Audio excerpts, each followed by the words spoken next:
Hello, bruv. We're back with the haunted Homestead. The conclusion to the story. The last 5 or 6 pages. Then we move on.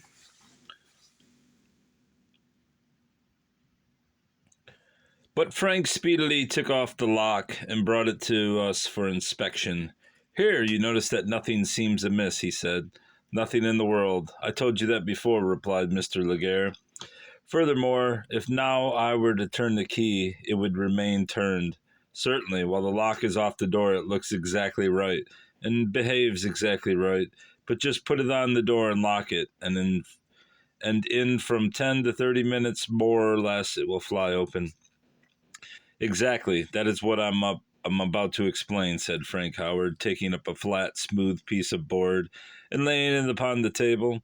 And then he took the lock, laid it on the board, screwed it tightly, turned the key, and said, "It is not the circumstance of this lock being attached to the door that has caused it to act in this manner. For I will prove to you that if the same lock be screwed tightly to any other resisting object, as, for instance, this board, it will act in the same irregular manner. Watch it now, and you will see." We did so. In a few minutes we saw the catch fly back, as before. "I will tell you the reason," said Mr. Howard, unscrewing the lock from the board, and inviting us to look on. "Now, though there seems to be no defect whatever in this lock, yet in truth the whole inside machinery has started slightly outward. This does not affect its right action while detached, but when attached, the continued pressure of the board to which it is fastened gradually acts upon the spring and causes the catch, in a given time, to fly back and unlock, and the force with which this occurs opens the door. I can well imagine that such unexplained movements occurring in the middle of the night should have rather a supernatural effect, but the evil can be remedied in a few minutes." And then, while we were all dumb with astonishment, Frank Howard took up his tools, went to work, and in about 20 minutes fixed the inside of the lock and replaced it on the door. "Now," said he, "if ever this door comes open again, without hands, I will consent to forfeit the fair reward of my triumph. And now, friends, I will go to work and mend the other." And, inviting us to precede him, he passed out, locked the door, gave the key to Mr. Laguerre, and begged him to take notice that the door would remain fast until he, Mr. Laguerre, might choose to open it, or to give up the key. We reached the other chamber door, where 20 minutes' work served to rectify the error. Then, locking that, as he had done the other, he called me to witness that it should remain fast until I should use or give up the key that he placed in my charge. We then went upstairs, Mr. Laguerre having one key safe in his pocket, I having the other secure in mine. It was the last day of the old year, and company were expected in the evening, not to dance, but to watch it out. Mrs. Laguerre went to attend her extra housekeeping duties, and the young ladies retired to their chambers to arrange their dresses for the next day. Mr. Laguerre, Frank Howard, my brother John, and the other gentlemen took their guns and game bags, called their dogs, and started off birding. I went into the parlor, where Rachel Knowles still lay upon the sofa in the state of exhaustion that had succeeded her fright in the morning, and told her that the mystery of the locks was discovered, and explained, as far as I could, the process of demonstration. And Rachel rallied from that hour. I had reassured her, but who should reassure me? I was still very, very deeply disturbed. True, the mystery of the opening doors was satisfactorily explained. True that my midnight visitor might have been an optical illusion, produced by the mysterious surroundings acting upon my highly susceptible temperament, and true also that the resemblance between my visionary woman and the portrait of Madeline van der Vaughan might have been a mere fancy. But the spot of blood on the floor, who should explain that? From time to time during that day I skipped upstairs to examine the state of the doors. They remained fast. The gentlemen dined out, but joined us at an early tea. Nothing was said of the event of the morning until, as we arose from the table, little Flit sidled up to his master and asked for the keys so that he might make fires in the bedrooms. 40 ladies and gemlin to dress for evening. The deuce. You tell me that the doors remained fast, demanded Mr. Laguerre, turning around upon us all. I assured him that they did. He was too polite to doubt my statement. But he wished to see for himself. We followed him and found him in a state of admiration before Mr. Howard's door. When he had gazed some time at that and tried it in various ways, he turned about and went to mine, which he proved in the same manner. And having found that both remained fast, locked without mistake, he extended his hand to Frank and said, "Candidly, Mr. Howard, I did not believe in your success until this moment. You have fairly vanquished the ghosts."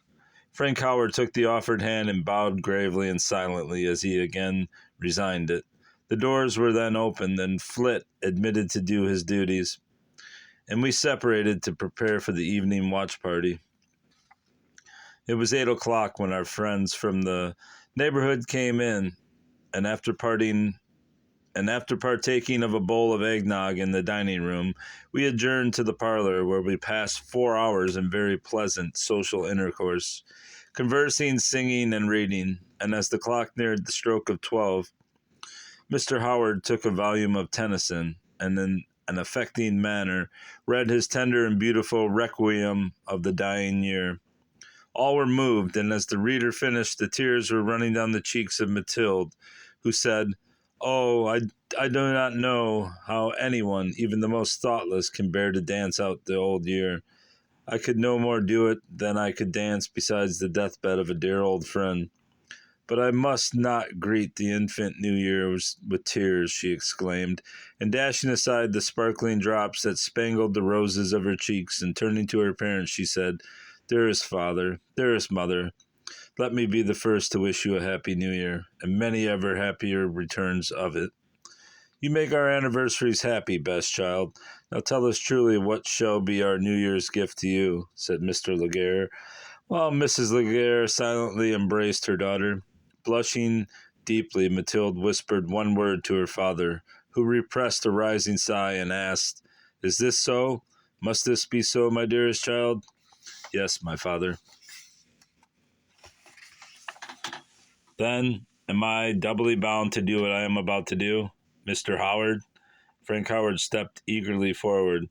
"Mr. Howard, I always settle outstanding debts at the first of the year," said Mr. Laguerre, taking the hand of Mathilde and placing it in that of Frank Howard, who gently pressed it as he answered, "Sir, I believe that for years I have possessed the priceless heart of this dear maiden, but her fair hand I would prefer to owe to her father's approval and goodwill rather than to a mere accident. Sir, there are no such things as accidents. I am 60 years old who say it. And as for the rest, sir, her father's approval and goodwill always follows his esteem and respect, and now goes with his consent. God bless you. Be true to Mathilde." "May heaven deal with me as I with her," said Frank Howard earnestly. While the important little family aside was going on, the other guests were wishing each other a happy New Year, and chatting and laughing too merrily and noisily to hear what was there passing. And now they asked for their cloaks and hoods, which Rachel Knowles and I flew to bring, and in less than half an hour all the evening visitors had departed, and the returning sound of their sleigh bells died away in the distance. We that were left separated and retired. When we reached our chamber, Rachel and I locked the door and went to bed. We were sufficiently wearied out to go fast asleep, and sleep until late in the morning, when the loud knocking of little Jet at our chamber door aroused us. I jumped up and went and opened it. "De doors do stay shet fast enough now," exclaimed my little maid, with a broad grin as she entered. "Yes, Jet, thanks to Mr. Howard. Ain't him a smart gemlin, dough? Wonder if him's a wizard. I really do not know, Jet. You must ask your Miss Mathilde." "Law, do she know?" "Yes, indeed." "Then I ax her, sure." And so my little maid proceeded to light the fire. This was a New Year's Day, and a large company was expected to dinner, and it was upon the occasion that the engagement of the Honorable Frank Howard of Massachusetts and Miss Mathilde Laguerre was announced. But little is left to be told. For the remainder of my stay, I rested in undisturbed peace, suffering no recurrence of opening doors and midnight visitors.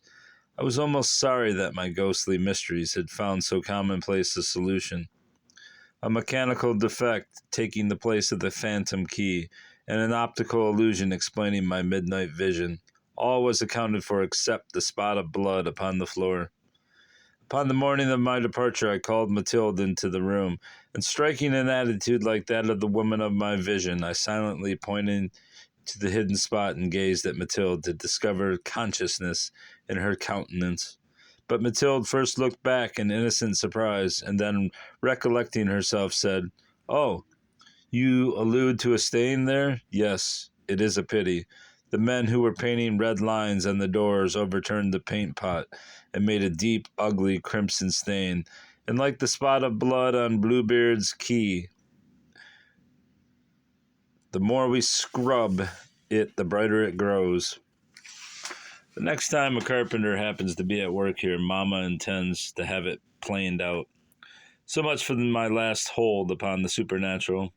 Let me repeat, the phantom key, a mere mechanical defect, the spot of blood, a mere stain of paint, and the midnight spectre, an optical illusion. But the reader may ask how I account for the resemblance between the woman of my vision and the portrait of the ill-fated Madeline van der Vaughan. And I answer that at this distance of time, I regard it as the effect of imagination, only as was the whole vision.